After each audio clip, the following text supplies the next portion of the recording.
आखिर ये आग किसने लगाई?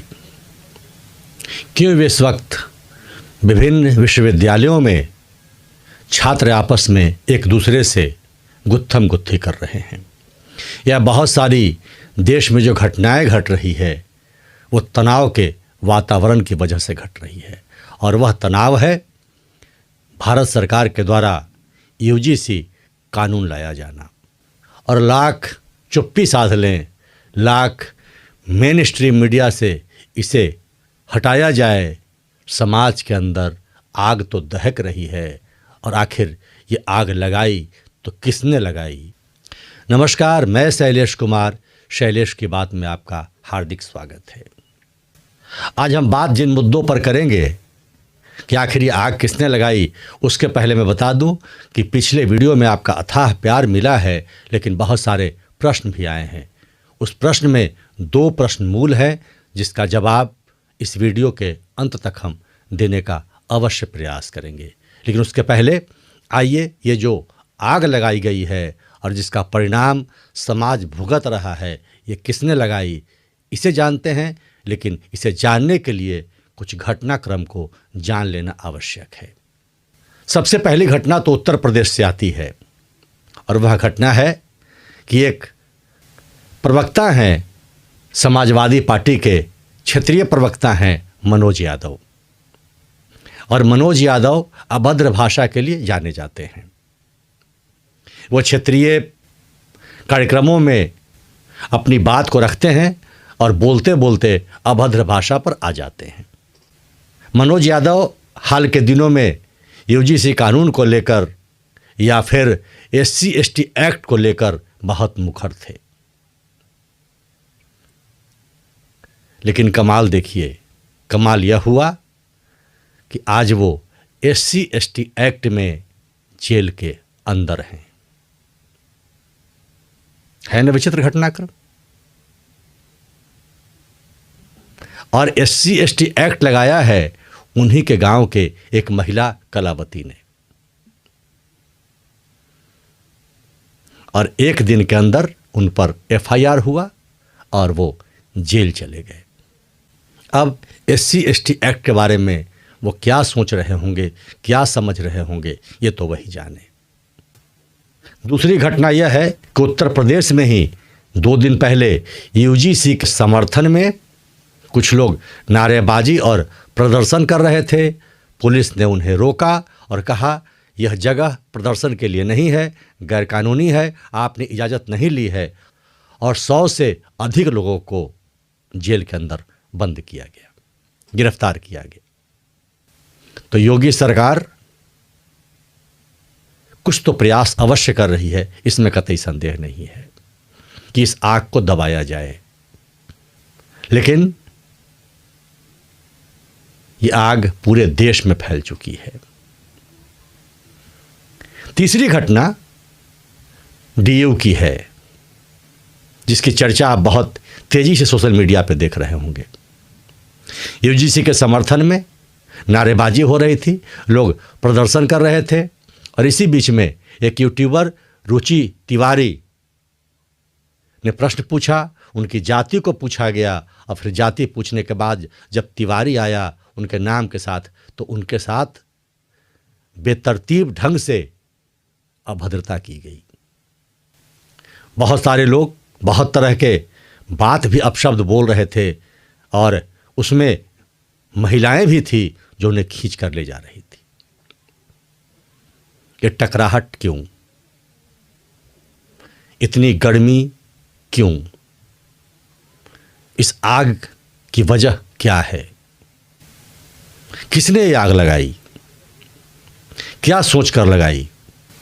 और लगाई तो फिर चुप्पी क्यों साध ली? मैं फिर कहूं, आप इस प्रतीक्षा में हैं कि चुप्पी साधकर किसी तरह से इस समस्या को झेल लिया जाए, कुछ ऐसा हो जाए कि यह समस्या टल जाए। लेकिन आपकी चुप्पी इस आग को और आगे की ओर बढ़ा रही है। क्या कारण है कि जो कल तक माननीय प्रधानमंत्री नरेंद्र मोदी जी के कट्टर समर्थक थे, आज उनके विरोध में खड़े हो गए। क्या कारण है कि विश्वविद्यालय में जो लोग पढ़ रहे थे, जो लोग एक नई धारा की ओर जा रहे थे, वो सब आपस में गुत्थम गुत्थी करने लगे। एक बार फिर से समाज जात पहचानने लगा, वाद और विवाद चल पड़ा। क्या कारण है? कौन लोग हैं वो? किसने कराई? और चुप्पी तो यह बताती है कि बहुत ऊपर के स्तर तक किया गया। लेकिन अगर नीचे के स्तर तक किया गया या किसी ने भी किया, मान लिया सही हो गया तो आप उसे सही कहें, और गलत हो गया तो गलत कहें, और उस व्यक्ति को पनिश करने का प्रयास करें जिसने ऐसी हरकत की है। सरकारें तो आएंगी जाएंगी, लेकिन जिस तरह से समाज में वैमनस्य फैल गया, यह देश के लिए कतई उचित नहीं है। रुचि तिवारी को ब्राह्मण के नाम पर जिस तरह से घेर कर अभद्रता की गई, यह कहीं से भी जायज नहीं है। हालांकि इस तरह से किसी भी समाज के लड़कियों को घेर कर अभद्रता की जाए, वह भी जायज नहीं है। लेकिन ब्राह्मणवाद के खिलाफ इतनी घृणा, और अब बात SC/ST एक्ट पर आ रही है। SC/ST एक्ट बहुत पहले से था। मैंने पिछले वीडियो में कहा है कि ज़्यादा कुरेदिएगा, ज़्यादा अति होगा तो अति क्षति पहुंचाता है। SC/ST एक्ट से बहुत ज़्यादा इस वक्त लोग उस पर चर्चा नहीं कर रहे थे, लेकिन तब जब आप ब्राह्मणवाद पर, मनुवाद पर अभद्र भाषा का प्रयोग करेंगे तो क्रिया का प्रतिक्रिया तो स्वाभाविक है। फिर सारी चीज़ों पर विवाद उठेगा, एक एक चीज़ें गिनी जाएंगी।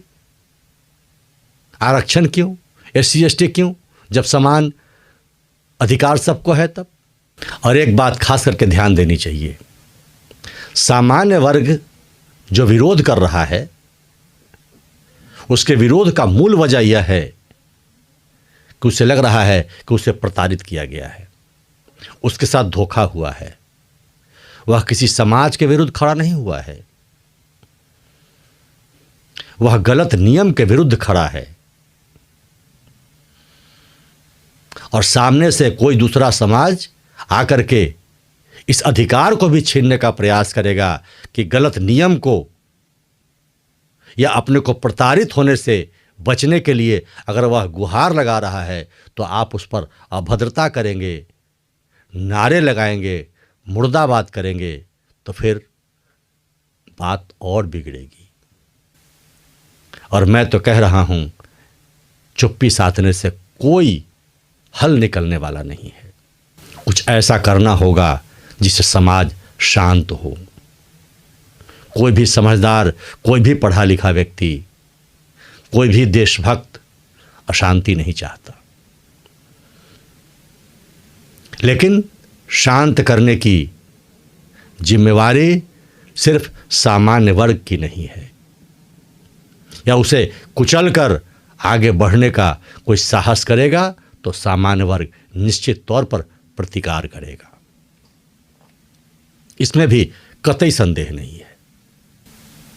तो इसलिए सरकार उस व्यक्ति को निकाले, अपनी मंशा जाहिर करे जिस व्यक्ति ने इस कानून को लाया है।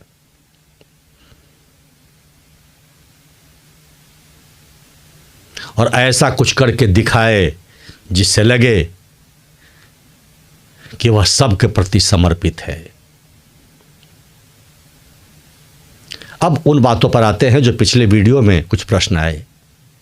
बहुत लोगों ने पूछा कि क्या प्रधानमंत्री के लिए अभद्र भाषा का प्रयोग करना उचित है? कतई उचित नहीं है। और खास करके ब्राह्मणवाद और मनुवाद के जो पैरोकार हैं और जो सामान्य वर्ग से आते हैं, उन्हें तो बिल्कुल ही नहीं करना चाहिए, क्योंकि आप में संस्कार है। आप दूसरे की नकल ना करें, जवाब देने का सही तरीका चुनें। अपनी बातों से, अपने विचारों से, अपने विरोध को जताकर, एकजुट होकर, क्योंकि फर्क पता चले कि हम पढ़े लिखे लोग हैं, विद्वान हैं, संस्कार हैं, तभी इस जगह पर हैं। इसलिए किसी के प्रति भी गाली गलौज या अभद्र भाषा के बिल्कुल मैं खिलाफ हूं। दूसरा प्रश्न यह था कि कल तक तो कहते थे कि हिंदुत्ववाद राष्ट्रवाद को बचाना है, आज सामान्य वर्ग विरोध पर क्यों चला आया? जवाब आपके प्रश्न में ही है। यह समाज किसी का अंधभक्त नहीं है। पहले के वीडियो में भी मैंने कहा है कि यह समाज नरेंद्र मोदी को सिर्फ इसलिए समर्थन करता है कि वो राष्ट्रवाद और हिंदुत्ववाद की बात करते हैं। वह अंधभक्त नहीं है, जाति के नाम पर नहीं है, राष्ट्रवाद के नाम पर है। इसका मतलब क्या? राष्ट्रवाद के नाम पर और हिंदुत्व के नाम पर आप उसे संहार कर देंगे, उसे मटियामेट कर देंगे, वह अपने अस्तित्व की लड़ाई न लड़े। आपका विरोध नहीं कर रहा, किसी का विरोध नहीं कर रहा, आज भी उतना ही राष्ट्रभक्त है, आज भी उसी हिंदुत्व का पैरोकार है। लेकिन जब सवाल अपने वजूद पर आता है तो प्रतिकार तो करेगा ही।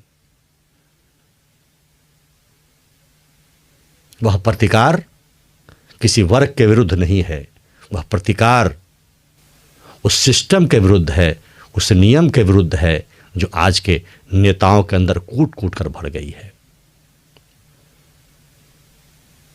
और जिसने इस समाज को मृतप्राय समझा था। ईश्वर जो भी करते हैं अच्छा करते हैं। ये राम की कृपा है कि एक बार इस समाज को भी जागने का अवसर मिला है। लेकिन पुनः शैलेश की बात को सब्सक्राइब नहीं किया है तो सब्सक्राइब करें, लाइक करें, शेयर करें। और मैं इस बात को पुनः कह रहा हूं, इस विवाद को जल्द से जल्द, जितनी जल्दी हो सके सरकार सुलझा ले। यह देश हित में होगा। बहुत बहुत धन्यवाद। जय हिंद, जय जय श्री राम।